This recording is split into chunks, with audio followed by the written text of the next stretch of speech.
The skies opened over Luxembourg, and what happened next became one of the most unforgettable royal ceremonies Europe has witnessed in decades.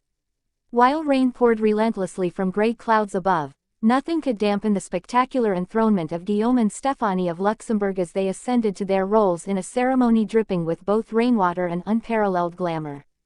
European nobility gathered in extraordinary numbers, transforming this small nation's capital into a glittering showcase of tiaras, tradition, and royal magnificence that will be remembered for generations to come.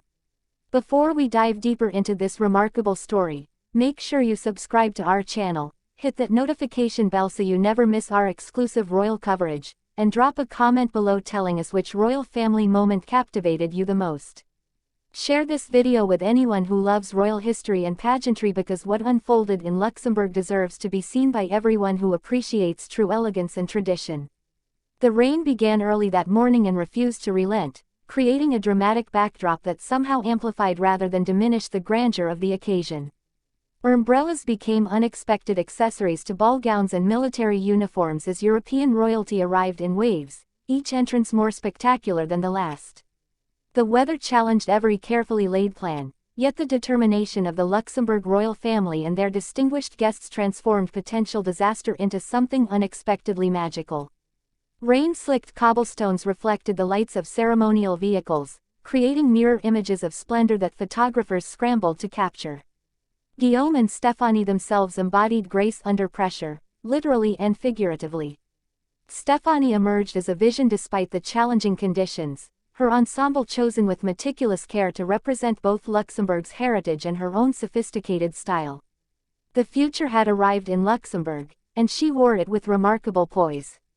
Guillaume stood beside her with the bearing of a leader ready to guide his nation, his military uniform pristine despite the elements, his expression one of solemn commitment mixed with genuine joy. Together they presented a portrait of modern monarchy adapting ancient traditions to contemporary realities without losing an ounce of majesty. The tiaras alone could fill an entire exhibition at any major museum. Royal women arrived wearing family heirlooms that carried centuries of history on their heads, each sparkling piece telling stories of weddings, coronations, and state occasions stretching back through time. Diamonds caught what little light penetrated the storm clouds, sending prismatic flashes across the crowd. Sapphires deep as midnight skies, emeralds rich as forest canopies, and rubies glowing like captured fire adorned the nobility of Europe. These were not merely accessories but symbols of continuity, each tiara representing dynastic survival and the enduring appeal of constitutional monarchy in the modern world.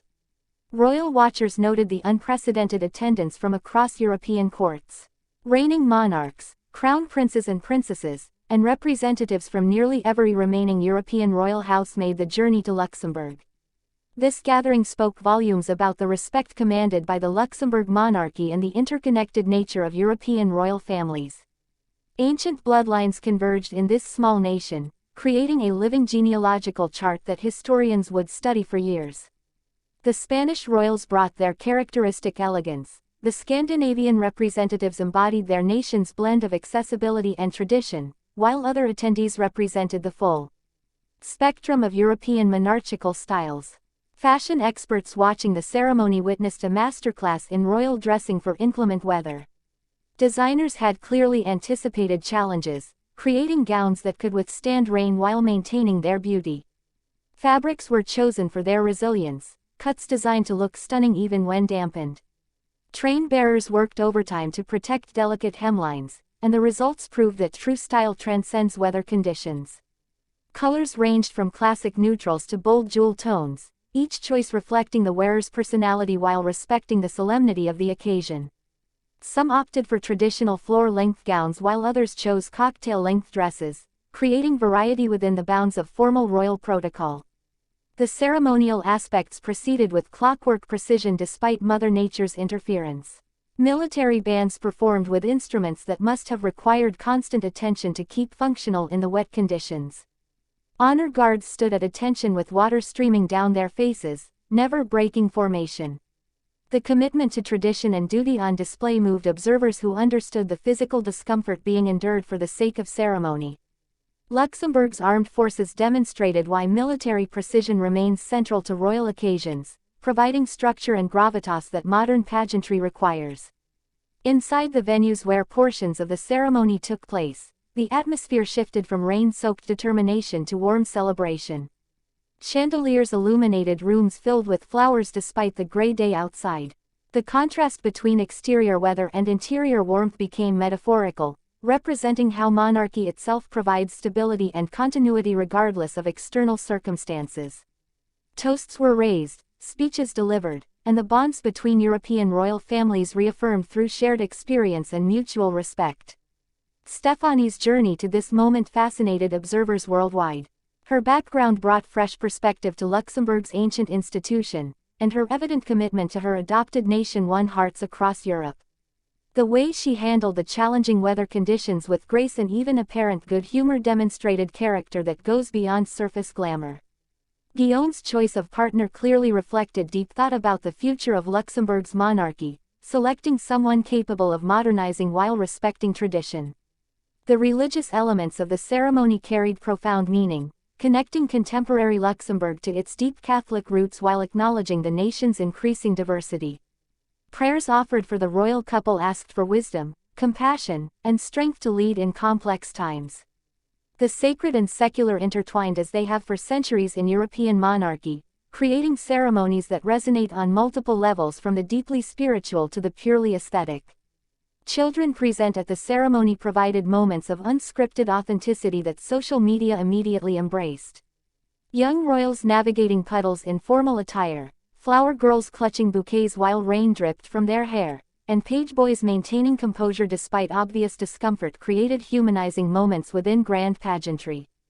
These images reminded viewers that royal families, despite their extraordinary circumstances, share universal human experiences of weather, family, and trying to maintain dignity when nature refuses to cooperate. The banquet following the ceremony became legendary even before guests finished their meals. Tables groaned under Luxembourg's finest culinary offerings, wines from the nation's vineyards flowed freely, and conversation ranged across languages and generations. This was European nobility at ease with itself, comfortable in traditions while remaining relevant to modern constituencies. The mixing of old and young, powerful and ceremonial, created dynamics that outside observers rarely witness. As the day concluded and guests departed, Luxembourg had proven something important about monarchy's continuing relevance.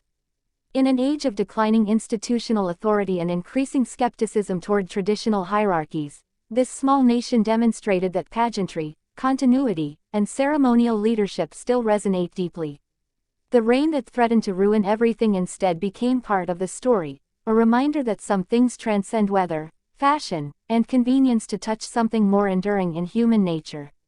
Guillaume and Stéphanie emerged from their enthronement ceremony not just as titled nobility but as symbols of Luxembourg's future. Their willingness to proceed with grace through challenging conditions metaphorically represented the adaptability modern monarchy requires. The support shown by European royal families suggested confidence in Luxembourg's continued significance within the constellation of constitutional monarchies that remain across the continent.